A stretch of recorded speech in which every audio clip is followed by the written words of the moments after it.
emotion moves through our body. So we feel it in the body. It's a signal in the body.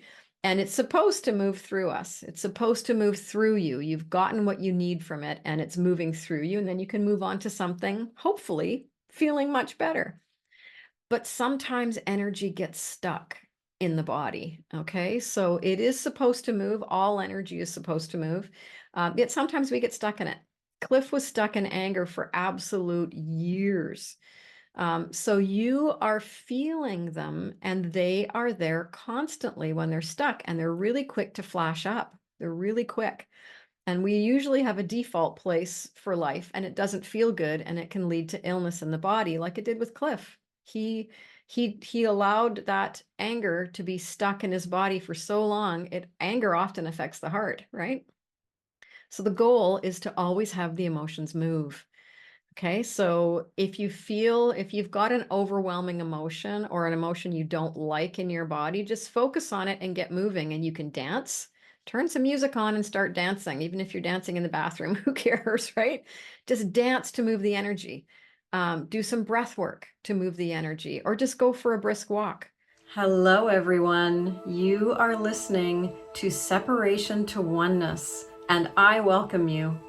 I'm Niki Hughes, and we will delve into the profound subjects of life, love, and spirituality.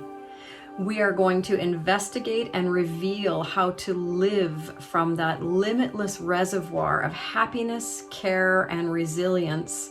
And then once there, how we can allow ourselves to move into the space of bliss, the connection to everything. And that's what I call oneness. And so to find out more about my work, please visit my website. I am at elementalbalance.ca. I really hope you enjoy this episode, and if you feel it's valuable, I ask that you would kindly share it with someone who's important to you. What if I was to tell you that those overwhelming or repeating negative emotions that are driving you or overwhelming you, that they were actually there to help you? So in that moment that they're there taking over your whole self, it sure doesn't feel like it. But what if your body, through those feelings you were having, was trying to talk to you to help you get stronger and more resilient to life? Well, today, that's what we're going to talk about. We're going to talk about your emotions, how to use them to build your emotional resilience to life. And I'm going to show you two great tools that'll help you move through your emotions and communicate in better ways to manage potential emotional conflict. Won't that be awesome? And then I'm going to give you a model for building resilience. That's right. So I'm going to give you a secret weapon too. So I have lots to give you today, lots to get through, lots to talk about. Super excited to be here. Thank you so much for listening. I appreciate you being here, listening in. And so if you are watching me on YouTube, you can just please like and subscribe so you won't miss a thing. And if this podcast is interesting and useful for you, I would just ask that you please share it with someone that you love. Thank you so much. And so here we are. All of the energies that have been coming in over the last couple of months, and most recently, that huge full moon that we had. Wow, so many intense good things and so many intense bad things going on. And oftentimes it's at the same time. That's what I noticed in my life. Super intense good and bad at the same time. It's like, wow, what do I focus on? I can tell you that we're all being shaken up. Okay, we're all being shaken up.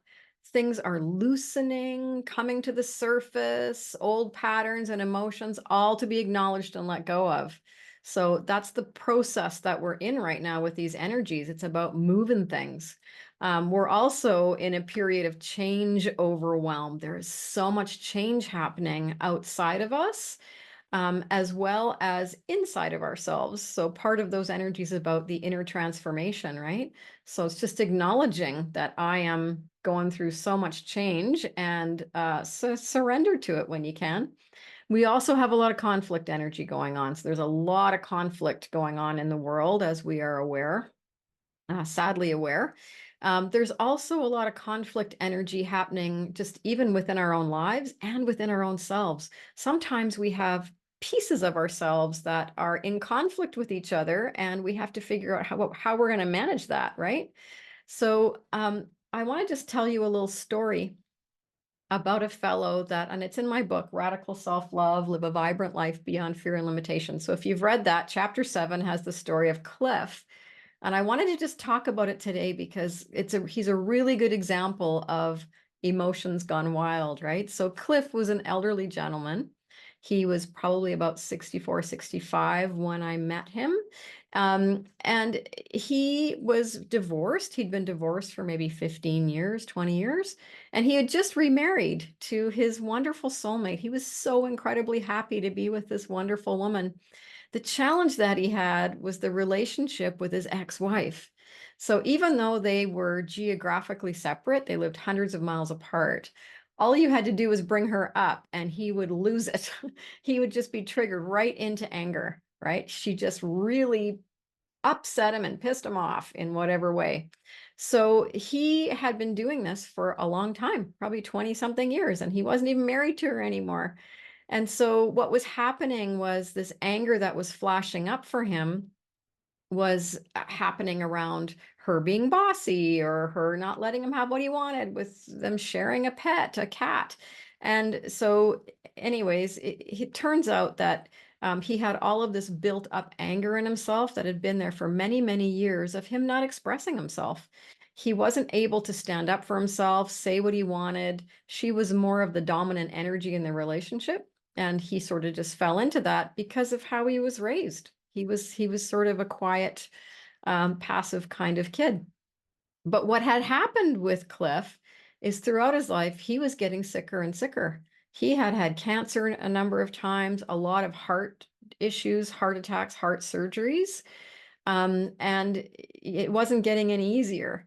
And he would just quickly fire up. All you had to do was say her name and he'd be off, right? The anger was there. And so I worked with Cliff to look at the anger, to understand what the anger was trying to help him with. And he established some boundaries because that's what it was for him. He really needed the boundaries in place so that he could not have her take over his energy, but he could be firmly standing in his place of what was good for him. Okay. He'd never, ever been able to express what was good and important for him in his life. It was always about somebody else. And so because that was happening, he was getting this anger stuck in himself that was getting triggered and explosive quite a bit. So I worked with Cliff to work on the boundaries, and over time, he started to establish those boundaries with his ex-wife and how they communicated. And in the beginning, he said it was so uncomfortable because it felt really awkward and odd and didn't feel normal. But she responded quite well when he stood up for himself, as a lot of people do, right? She wasn't really aware that she was stepping all over him because he wasn't telling her. So we established the boundaries, and what he noticed was over time, not a long time either, just a few interactions with her and being able to stand up for himself and set the stage for what he wanted to, the anger started to really dissipate. It went away. And then he was having conversations in a relationship with her where he was having pleasant conversation. The anger was no longer needed because he was doing what the unconscious mind and the body wanted him to do for his health, for his own mental health and physical health. So emotions are your guidance system. It is your unconscious mind trying to communicate with you. So it uses your body and your emotions to get your attention and signal something to you. Basically, if it feels good, do more of it. And if it feels bad, move away from it.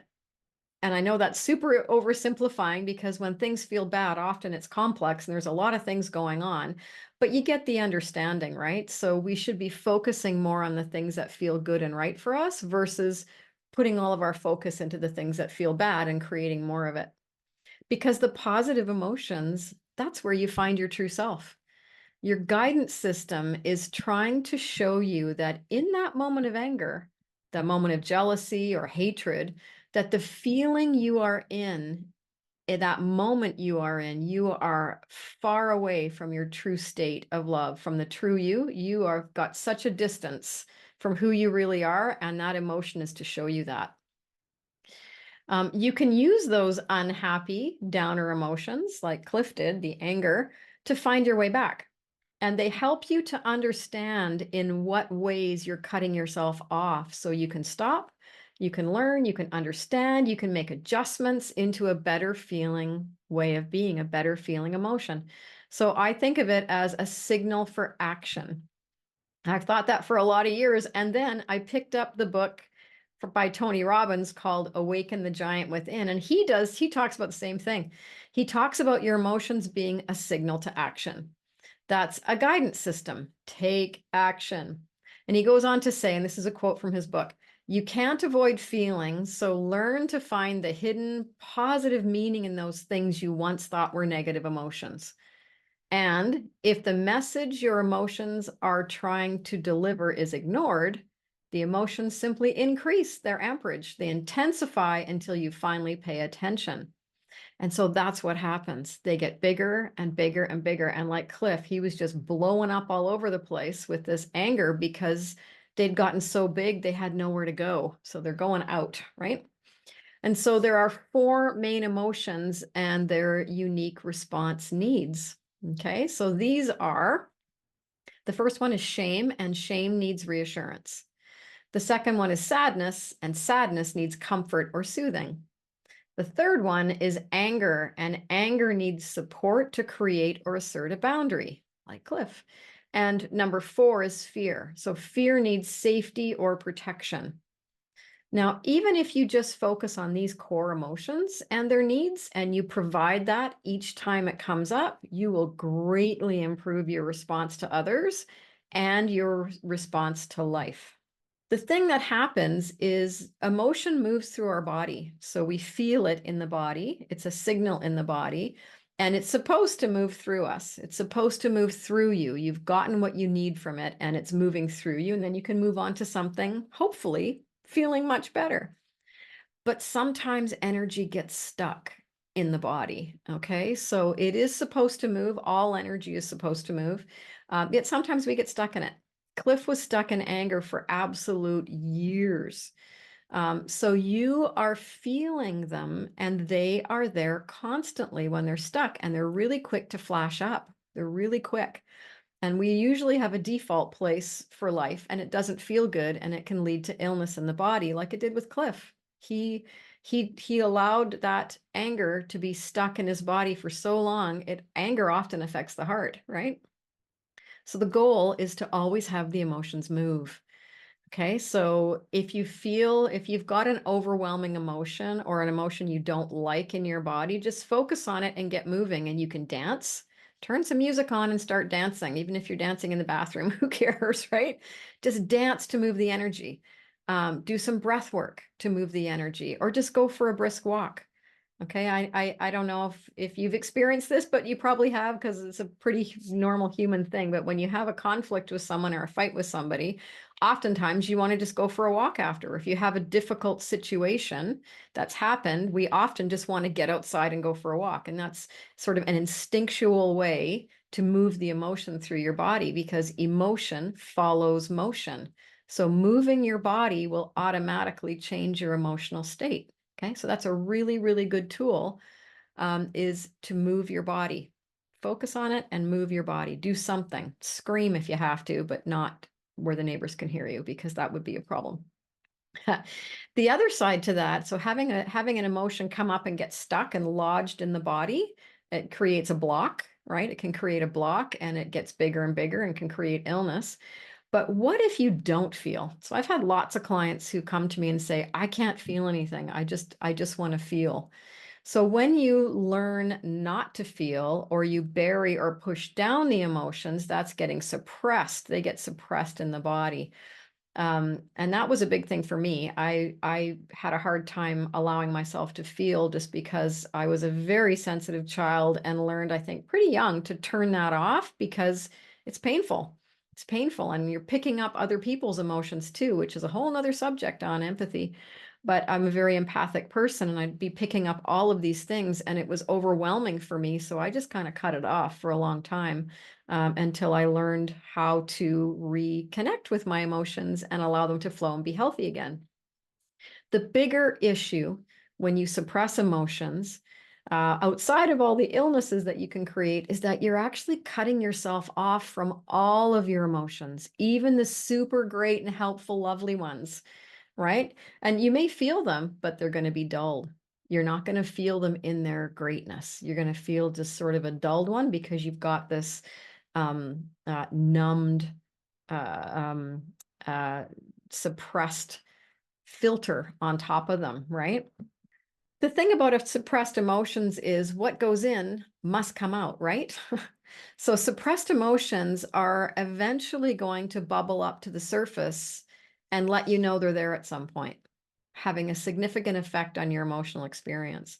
It's almost like that pressure cooker of emotions that happens. It builds, it builds, it builds, you blow. And sometimes it can be the smallest thing that will open you up to something. And then you recognize, oh my gosh, I've been crying all day. I don't even know why I'm crying. I have clients and friends who have gone through that where it's just, I can't stop crying. It's just emotion that's been trapped in your body that needs to come out. It has to be expressed. We're supposed to be expressing our emotions positively, of course. So the pressure cooker of emotions can make you less resilient and can make you more aggressive, like having a short fuse, right? Like Cliff had a very short fuse. Your trigger is really small to take you boom into this place. And the increased stress on the body through the continual effort it takes to keep the emotions at bay, to keep them away. It's a lot of energy to keep them down. It takes a toll on your nervous system. It takes a toll on your cardiovascular system. It increases cancer risk, and it can lead to early death, right? So none of us want that. Pardon me. So think about Cliff with his short fuse and his lifetime of major, major medical issues relating to heart health and cancer. He's kind of like a poster child for suppressed anger with the short fuse and the not being able to let it go, being totally stuck.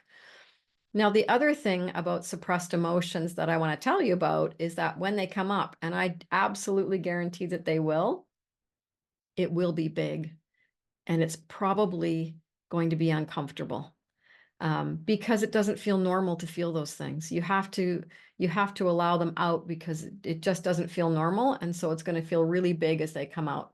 Now, we've all probably experienced the person. I hope maybe you haven't, and I hope you haven't, but I know I have in the family. So we've probably all had experience of the person who blows up. I call them the volcano, and they spew all over everyone, right? Because they have no ability to manage that big volcano that's building. And so the one thing someone says just might make them go boom. And it's very ugly and uncomfortable for everyone, not just the person who feels probably terrible when they're done. Who knows? Maybe they feel justified. Who knows? But at the end of the day, for the people that are getting spewed on, it's a pretty uncomfortable situation. And that can trigger you into even more of your own stuff. So it's not going to be comfortable and clean when they come up.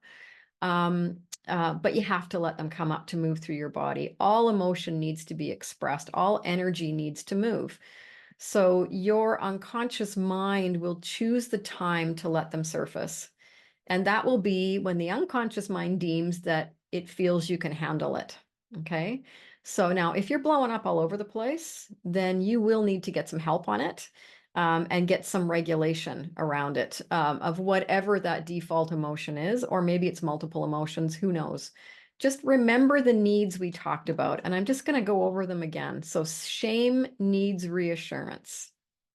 Sadness needs comfort or soothing.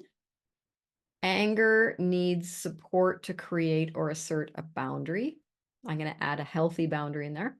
And fear needs safety or protection. Okay.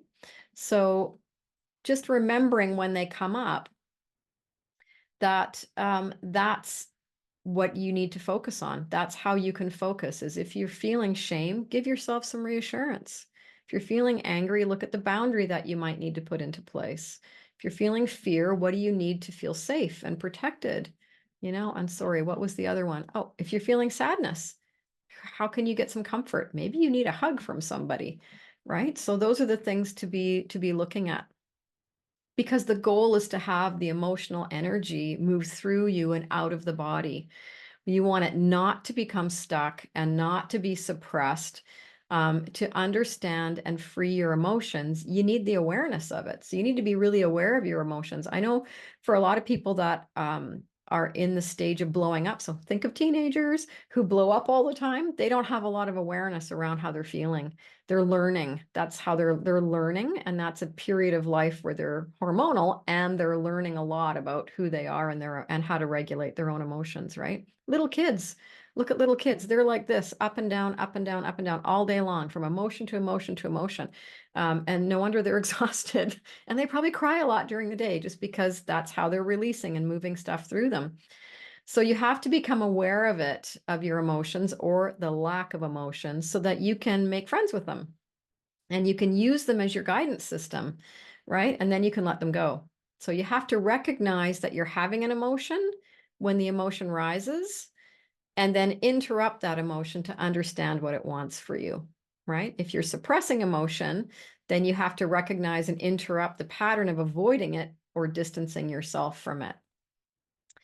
A great resource to understand your relationship with your emotions is to look at your past. So just taking a little look backwards, pick out a few situations, maybe difficult situations that you've been through, and you can ask yourself, what emotion was present? What did I do with that emotion? Did I distance myself? Did I avoid it? Did I get stuck in it? Was I aware of it? Did I just blow up with it?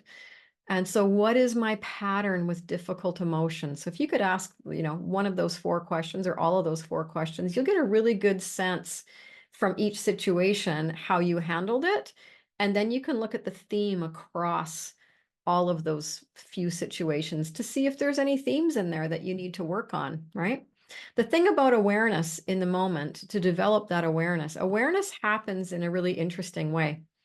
Often we become aware of something when it's finished, right? So, woo, we were doing this. We had this terrible day of crying all day. And then we become aware, wow, I was really sad. I was really stuck in sadness. Or like Cliff, I just keep getting angry all the time, but it's happening after when he's looking backwards at it.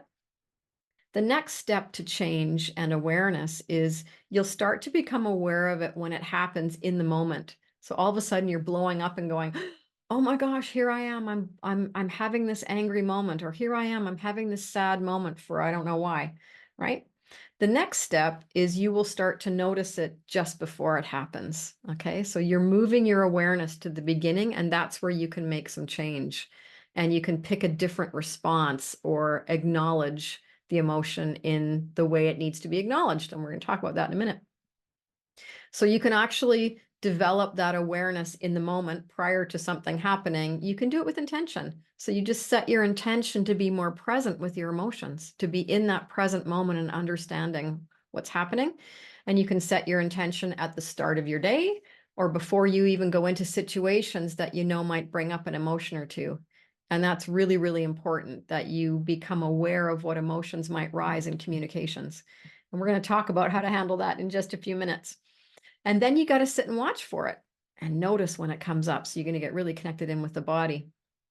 Now, it's really, really important through all of your emotional inquiry that you are kind and that you suspend judgment of yourself. You need to have self-compassion and acceptance. It's critical parts of the journey into emotional regulation and emotional stability and emotional resilience, right?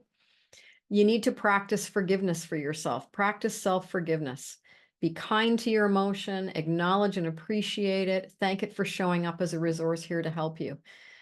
The second step in understanding and freeing your emotion once you've noticed it is interrupt the pattern of expressing or suppressing it by asking one or all of these questions. Okay, so the first question, what is this emotion wanting to tell me? Okay, what's it trying to tell you? Because your unconscious mind is trying to give you a message in that moment. Second question, what does this emotion want me to do to help myself? So what action, remember, it's a signal for action. So what action is this emotion trying to get me to take? And then the third thing, what do I need to learn from this emotion? So basically, how am I going to help myself learn so that I do things differently in the future? This is about changing the pattern, right?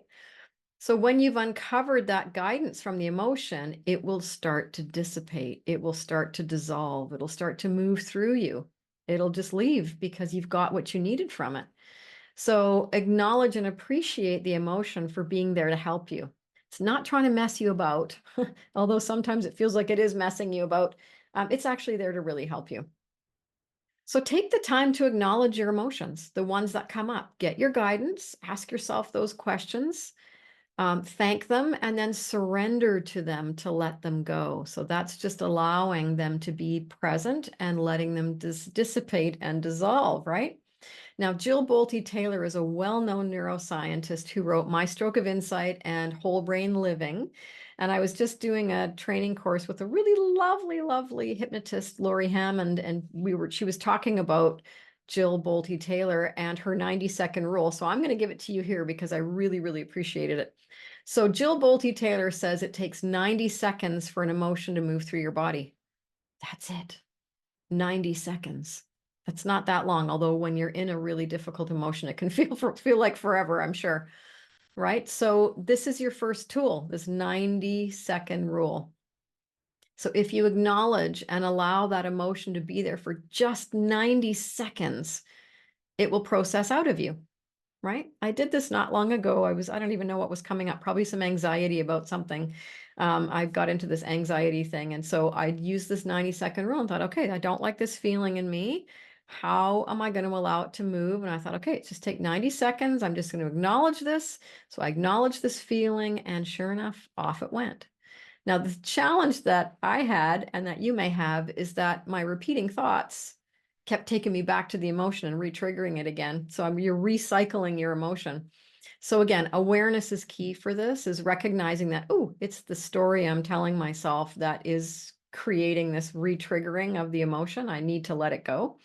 So awareness is key. And because what you aren't aware of, you can't change.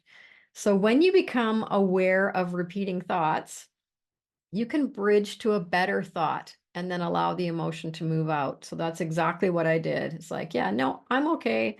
This is just a story. I'm okay. And then the emotion goes. And every time I started to go back to the story, I just moved myself to the I'm okay space, right? So if that's all you say, I'm okay. I'm doing fine. That will work as well. Now, you may have to repeat it a few times like I did, but it doesn't take long and you will start to begin to manage your emotions as they come up. And you're doing a wonderful thing, training yourself to feel the emotion and allow it for that 90 seconds. Your body's just going to be humming along with all these wonderful emotions that come in, and you're going to be able to feel them, which is what we want. So that's a little bit about the emotions inside of us and how they can get stuck and what to do if they get suppressed and how to get the guidance that you need from them. But what about when you're in communications with somebody and, oh my gosh, stuff's coming up as I'm communicating? Now, what do I do? So I'm going to give you a little model here, a communications model, because rampant emotions can make communicating with other people really, really tricky, right? And it can take a long time to figure this stuff out. So I'm going to give you a model that'll make it a lot easier. And I learned this beautiful communications model from one of my favorite hypnosis teachers, Mike Mandel. And I don't know where he got it from, but I have used it so much in my life. And I teach all of my clients, or the majority of my clients, this beautiful model of how to communicate with emotions and how to manage in an emotional conversation. So in this model, there are 3 levels. Okay, so we're going to talk about level 1 at the bottom. That's the data model. Okay. So that's data. So this is the content that you're trying to exchange with somebody. Okay. So somebody says, oh, what time do I need to be at the dinner party? Oh, you need to be there at 5:30. What do I need to bring? I need to bring a salad. Okay. So those are very factual things. So that's level 1, is the factual data. And being able to stay in that space can make very, very productive conversations, right? Level 2, the level above that, is emotions. So when somebody steps into that emotional space and says, oh, you said this or you said that or whatever that is, that when they're coming to it from a feeling emotional place, if you step in at the feeling emotional place too, you're just going to be going around and around and around. And it can be very challenging and very tricky to navigate through. And often what happens is somebody in there is probably going to move up to level 3, which is rage. Okay, that's an adrenaline-soaked conversation. So the adrenaline-soaked conversation, you never want to go there for a couple of reasons. An adrenaline-soaked conversation is filled with stress hormones. Okay, so when somebody goes and steps into that rage space, their body is now flooded with adrenaline and stress hormones. And there's a physiological thing that happens in their body where parts of their brain start to shut down. And so their cognition is lowered, their ability to think is lowered. Oftentimes, when you're dealing in a rageful conversation, they can't even hear you. They're not going to remember what you said because of the stress hormones, right? And because of those physiological changes. So they can't think if they're in, or you can't. So basically, somebody who's in that rage space, they're actually stupid. They get stupider. So you're actually trying to have a conversation with somebody who can't manage a conversation. So you're going to go nowhere. So the only thing that you can do when somebody hits the rage space is to separate for a period of time. You need about 30 minutes to clear out all of that stress hormones out of the body and to just let it dissipate. So oftentimes it's good to just take a little break, take 30 minutes. You'll probably find in those situations, if you're the one in the rage space, that you're just going to want to go out and go for a walk. There's sort of an instinctual part of us that wants to get out into nature, wants to get outside, to breathe in fresh air and to be moving. And remember, emotions follow motion. So you're automatically changing your state when you go and do that, which is awesome. You still need to have time to let the all of those stress hormones move out of the body and have the physiological changes go back to normal. So 30 minutes is a good thing. So the key with this model, you've got level 1 data, level 2 emotion, level 3 is rage. You never want to get to rage, right? If you do, you know you got to take a break. If somebody steps into the emotion space and you don't, and you want to be, you want to have a conversation that is fruitful and that is productive, you need to stay in data. So it's really, really important to always be below the other person in the model. And then you will always do really, really well in the conversation. That's what we want, right? You want to be successful in the conversation. And as Mike says, you'll always be the smartest person in the room if you stay below that person. Right. So staying in data. So if somebody's spinning out of control in emotion or they're ramping up into emotional stuff, just pulling them right back to the facts. Okay, so what time was that thing on Thursday? Or, what is it that you actually wanted?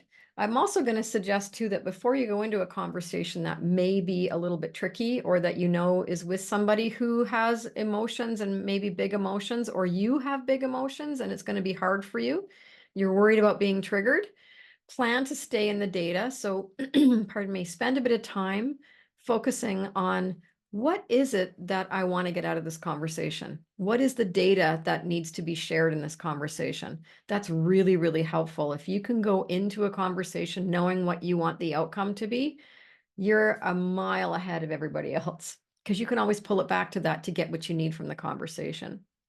Okay. Pardon me. So that is the communications model. I don't know if it has a name or anything or who actually created it. It might have been Mike. So thank you, Mike. I use it all the time. It's awesome.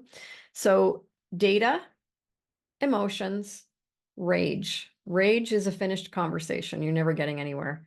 Emotions stay below it. And always, always, always know the data that you're wanting to share from the conversation. Okay. So that's a really great way to manage emotions in conversation. And so it creates in you confidence. So being able to communicate at that level and not get triggered and not be pulled all over the place, it's going to create confidence in you, but it also creates resilience in you because you now have a way of navigating, right? And so resilience is a really important thing. And I always think of it as this, I always think of these little, remember those red bouncy balls? The really, really bouncy ones where you could drop it once and it just flies up. I always think of those little red bouncy balls. And so in terms of resilience, we have to ask the question, why is it that some people can remain calm in the face of adversity and bounce back really quickly from setbacks while other people fall apart? right? So that's basically resilience. Resilience is how well and how fast you bounce back up when you're faced with a really difficult situation, or you're overwhelmed in the moment, or you're feeling stressed out. And sometimes it may feel like the universe is testing you. And it probably is, because we're here to learn and we're here to be tested by different things. I know I was tested in 2012 when my whole life sort of imploded. But I also got to learn how resilient I am, how fast I can bounce back, and how strong I can be. So there was so many amazing learnings from going through those things. But really, it's about the resilience and how you can then count on yourself to be able to navigate and handle stress and overwhelming emotions. So if you think of your life as being like an elastic band, right? Think of it like an elastic band. When you stretch that elastic band, it creates a lot of stress on the band. When you release the stress, the band snaps back into shape, right? That's basic resilience. You stretch, you come back. If the elastic band is stretched for a long time, or if it's stretched way too far, it's more likely to give out or to break, to snap, right? So according to a lot of experts, resilience is common. We all have different levels of resilience. But the really nice thing and really cool thing is that people are capable of learning skills, all the things that it takes to become even more resilient in your life, right? So I'm going to teach you a little model around a little plan for building your own resilience in a few minutes. But resilience, it doesn't eliminate stress or erase life's difficulties. Again, we're meant to go through those things so we can learn and grow and expand ourselves. There's going to be time when adversity strikes and you do fall. And that's okay. You got to be super kind to yourself. You got to be super compassionate to yourself. Being a human is not that easy, right? We came here to have this human experience. So be kind to yourself. Nobody's looking for perfection. Making big changes in your life can feel really daunting. And like anything new, it's a learning process, right? Even if you're doing a whole bunch of positive things, like that can be stressful too.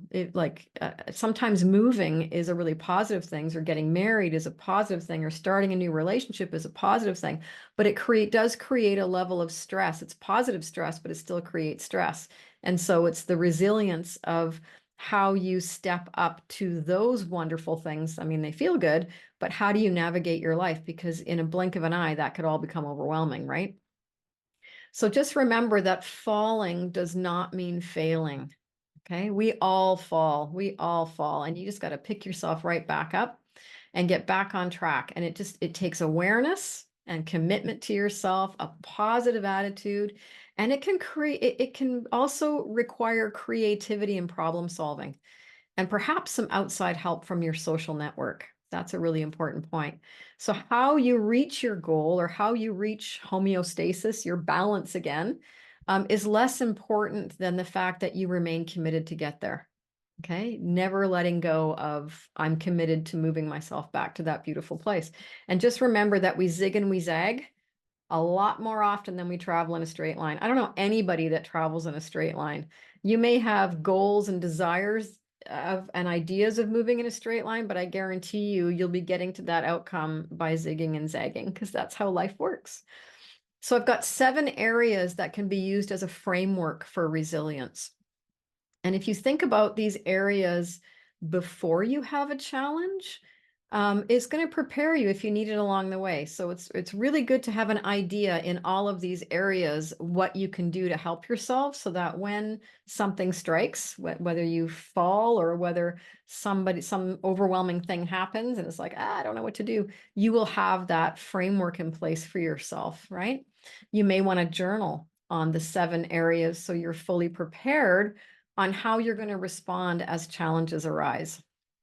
Having a plan in place ready if you need it is sometimes all you need. You may not ever need to use it.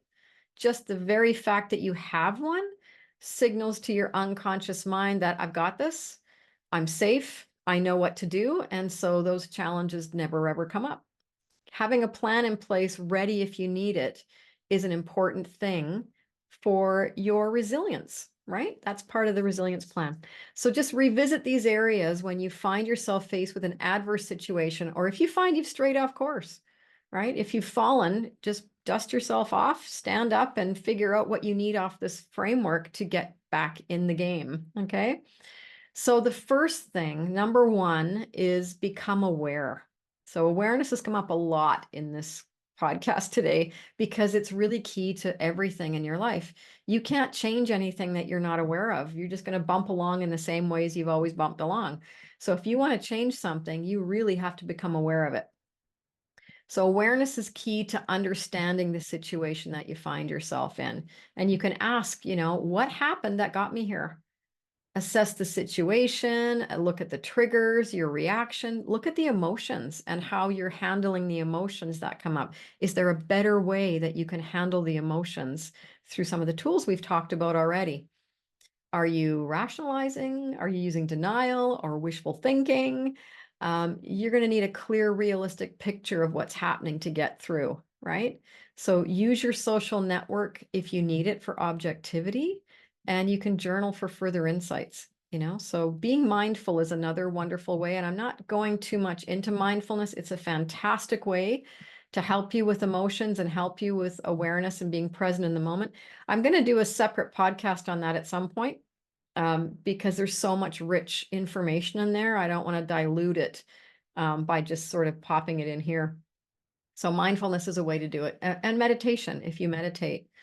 So the second piece to the resilience framework is reestablish your commitment. Okay. So go back to the commitment that you made, whether it's for the goal, whether it's just for life, that I'm recommitting, that I'm going to stand up and keep going. So just think about, what was the commitment? What were the expected outcomes? Are these valid? Do they need adjustments? Oftentimes, because we think we're going to go in a straight line and we're zigging and zagging, that's us adjusting. We're adjusting and adjusting and adjusting to get to our intended outcome. It's okay to zig and to zag, and it's okay to make adjustments to whatever it is you thought you wanted, because life changes. Sometimes the goals that we make are at a point in time when we didn't have all the information. So I know of somebody who really, really wanted to retire by the time he was 30. I'm going to retire by the time I'm 30. Yet he never factored in that he was going to get married and have a family and move and build a house and change careers and do all these things. Yet he was still upset when he was 30 and he wasn't retired. So check your adjustments. Okay. So adjustments may need to be made on the things that you want based on where you're at with the unknown information that is now becoming known. So just reset and restate your commitment to the goal, but restate your commitment to yourself, to your amazing life. Okay. And you can write it down in a journal, put it on Post-it notes, and put them in your environment so you'll have visual reminders. I'm a big person who loves Post-it notes. Number 3 on the resilience framework is develop positive self-talk. So when things feel as though they're falling apart, we frequently land in a cycle of negative self-talk. So those negative things that you're saying to yourself actually act as commands to your unconscious mind. So when you're saying terrible things to yourself, your unconscious mind is listening. It doesn't create or understand context. It just processes the information you're telling it. So you're actually pulling yourself into a much lower place with that negative self-talk. And it's a habit. It's a habit. You can turn that off. So you can use mindfulness to be aware of the negative statements. Awareness is important. When you hear yourself saying something awful to yourself, it may be the same awareness model where you recognize it at the end. Oh, I said that and that was awful. And then you'll recognize I'm in the middle of saying it. And then you'll start to hear just before you say it, you're like, oh, yeah, I'm not going to say that. So look at that. Turn yourself around with those negative statements by saying something positive. So just sort of rebuild into positive ones. Get creative. You guys are all so creative. Just get really creative. I've also got some questions here. I really like Byron Katie's 4 turnaround questions of inquiry. It's a really, really good model. It's a really great set of questions. So when you're telling yourself something terrible about yourself, you can ask yourself these questions. So number one, is it true? Is that true? Number two, can you absolutely know that it's true? Number three, how do you react when you believe that thought? Ooh, yeah, that's a good one. And number four, who would you be without that thought? That's a really important one. Who would you be without that thought? And just acknowledge the great work you've done to get here. Okay? Acknowledge the great work. You are exactly where you're supposed to be in your learning, in your growth, in your expansion, and all of those things that you've been through have got you to this very beautiful point, this very beautiful moment. So look back on your positive life accomplishments. See yourself as a warrior, a fighter, whatever it is that's positive for you, and not a victim, not a victim. Things are happening for you, not to you. Just making that little reframe and shift. You can create 2 or 3 positive statements about yourself and achieving your goals and repeat them through the day. Again, I love post-it notes. Put them on post-it notes and post them in your environment as visual reminders. Okay, keeping it positive. Number 4, problem solve creatively. So creative problem solving. So after you've assessed your situation, what can you do to solve it creatively? So, okay, I'm super overwhelmed. I'm super stressed out. What can I do to move myself out of that? Here's a good example. So if I'm not going to the gym because I'm overwhelmed when I come home and I get caught up in all the family things and I'm too tired by that point, I talk myself out of it. And you can tell I've done this, right? And I don't get out again. I don't want to go out again. Then one option creatively is to go to the gym on my way home. Like, don't go home first, just go to the gym on the way home. Or maybe I go in the morning before my life gets busy and I get tired. Or maybe I take my family with me. Or maybe I ask my family to encourage me to go so that because they know I want the support in that area. It's always great to engage the people who love you and who support you to help you with the things you want to do and change for yourself because they love and support you and they really want to help you. So find the solutions that are within your control and be creative, right? The fifth one is one that I absolutely love, and you'll know because of the book I wrote. It's about nurturing yourself. So be really, really kind to yourself. I'm a big proponent, a big person who says, do something nice for yourself. You know, we are all doing so much in this life to help other people. It's a lot being a human. It's a lot getting through every day when all this stuff's going on around us. Don't forget, there's the change overwhelm going on, and there's this conflict energy all around us. So be really kind to yourself. Get a special tea. That's one of my favorites. Go for a nice walk. Go to a special place for a nice walk out in nature. Have a nice luxurious bath or a sauna or something that you love to do. Treat yourself the way you would treat your best friend who was having a hard life moment. And isn't it interesting that we often are so hard on ourselves, we don't treat ourselves the way we treat our very best friends. And we have to be our own best friend because we're stuck with ourselves for the rest of our lives. You know, people can come and go, but you got you for the rest of your life. So you best become your own best friend. Number 6 on the resilience framework is to ask for help, right? That's a really, really important one, to not be isolating yourself, which makes you smaller. So your social network and how you get support is crucial to your resilience and your success. Do you have family and a core set of friends you can talk with? Do you have a really good best friend who's a great listener? Do you have a counselor? Do you have a therapist? How can they help support you to reach your goals? You got to ask for help. Talk to them about the changes you're wanting to make or the situation that you find yourself in and ask for their help. People who love you are a source of strength and they will want to help you succeed. And if you don't have family that you can talk to, or you don't have close friends, or you feel like you don't have anyone that you could talk to in a close circle, just look for a community online who can support. I know that I belong to several Facebook groups and I have people putting stuff out. I see them putting stuff out into these big groups saying, hey, I'm having a hard day. I'm really struggling with this. I just need some support.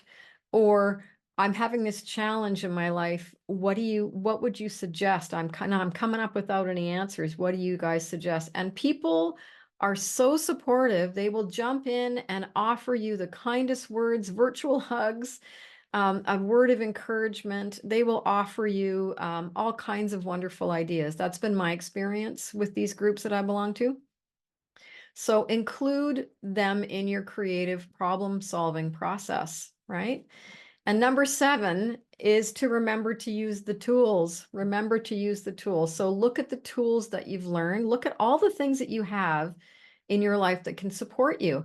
Whether you meditate, maybe it's meditation, going for a walk, going to the gym, um, breath work, self-awareness, increasing your self-awareness. Journaling is always a good one.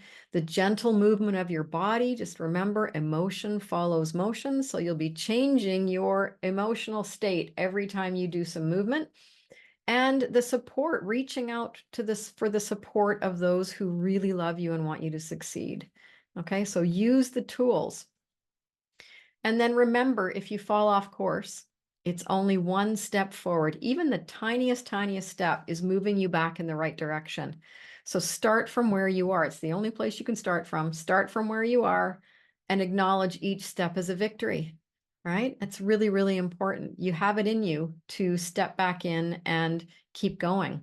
And so that is a framework to help you build resilience in your life. And when you add that to the communications framework, to how to manage emotional communications and the tools that you have to help stuck and suppressed emotions move through your body, you are building emotional resilience to life. And we all need that. We need to feel our own sense of strength in who we are and how we're managing in life, right?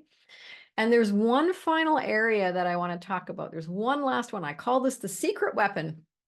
And that your secret weapon for emotional resilience and emotional clearing is forgiveness. You might be going, what? What do you mean forgiveness? So, like a cork that bobs in the water, you naturally lift. So when we're kind of bouncing around in that water, right? You naturally lift, you're gravitating upwards, you're floating, you're lifting up to the surface. All of those sort of lower level emotions that you hold on to that might be stuck in your body, that you might be suppressing, that might be coming in and not leaving, they're in a heavier place. They are a heavier frequency and they hold you down in the water. Okay. And it stops you from being able to bob to the surface and be in that place of light. Okay. So true forgiveness dissolves the fears, the hurts, the pains. And from there you go. You're going to lift up, be that little cork lifting to the surface, and you're going to become closer to your natural state of love, right? You're letting it go. You open yourself towards greater feelings of appreciation, worthiness, and radical self-love, like the book says, right? So forgiveness, I want you to know that forgiveness is for you. Forgiveness is not for the other person, even if it's you in the act of telling them that you forgive them.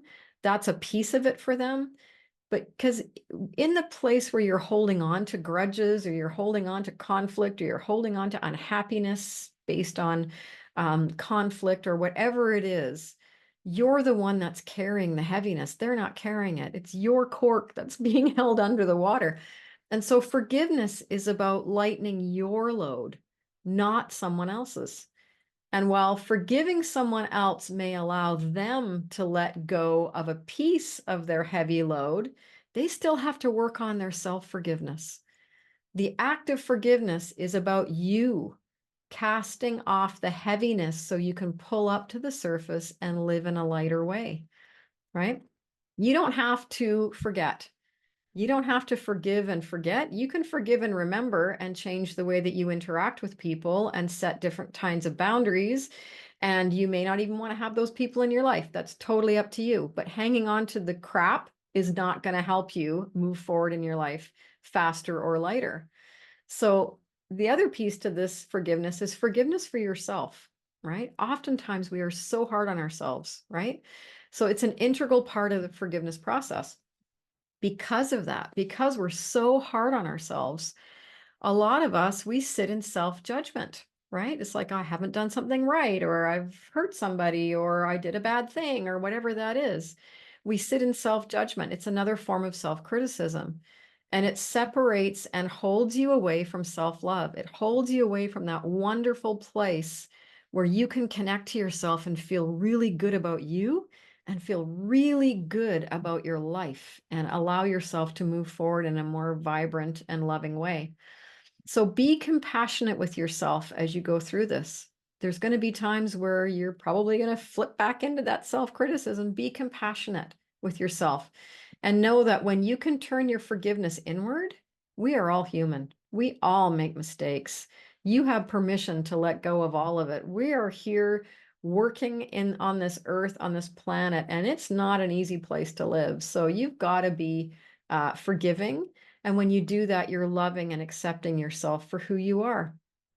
Everybody makes mistakes, right? We all do. There's no such thing as perfection. So, just let yourself be you because you're perfect. You're perfectly imperfect, as Brene Brown says. So, things you can think about around the area of forgiveness, your secret weapon. What areas of forgiveness need exploring in my life? You can ask yourself that. What areas of forgiveness need exploring in my life? How can I offer myself forgiveness? Just asking yourself, how can I offer myself forgiveness? And just let it come up. Let it come up. Your unconscious mind will be working with you, and you will allow yourself to come up and just let it happen. Okay. And let the emotion come too, and so that it can move through you. Okay. Awesome. So today on the podcast, we've covered a lot about building emotional resilience. I've given you a lot of lovely tools, the 90-second rule, lots of different questions, popping into your past to look at your themes and looking at how what your patterns are of emotions, whether you are stuck in them, whether you suppress them yourself. Things to ponder, the communications model. We've also talked about the forgiveness, or not, sorry, the forgiveness piece, secret weapon, but we've also talked about the resilience framework, which is really, really important to set yourself up for success. So I really, really hope that you've enjoyed listening to this podcast. I've given you a ton of information, lots to sift through. Life is supposed to feel good. It may be challenging. Life is also challenging and difficult, but it is supposed to feel good. And so when you can get yourself into a place of having emotional resilience, you can navigate the challenges. You can navigate all the stuff and the junk and the difficult roads that come your way and allow yourself to be in a place of healthy emotions about it and not taking yourself to a place where you are holding on to things that you don't need to hold on to, and perhaps even creating illness in your body. It's time to let that stuff go, right? There's enough going on in the world right now. It's time to just clear out what's happening internally and have these wonderful tools to help you navigate in the world. So thank you again for listening. If you enjoyed the podcast, please make sure that you like and subscribe to my YouTube channel or subscribe to the podcast so you won't miss the next one. And if you really enjoyed this information, and if you really think that if there's someone in your life that you think would benefit from hearing about building emotional resilience, just please share the podcast with them. That's awesome. And if you want to get in touch with me, because I always love to hear from people, if you want to get in touch with me, you can reach me at elementalbalance.ca, my website. You can email me at Niki, Niki, at elementalbalance.ca. And if you're interested in doing a bit of a deeper dive on yourself, self-love, really peeling away all the layers to get to that magic space inside, my book, Radical Self-Love, Live a Vibrant Life Beyond Fear and Limitation, is available on Amazon. And you can get it in paperback, digital, or Audible. So it's got all the different senses can now take in Radical Self-Love. So it's there available for you. There's lots of tools, lots of stories, lots of ways that you can help yourself. So thanks again, and we will chat with you soon. Many blessings to you all.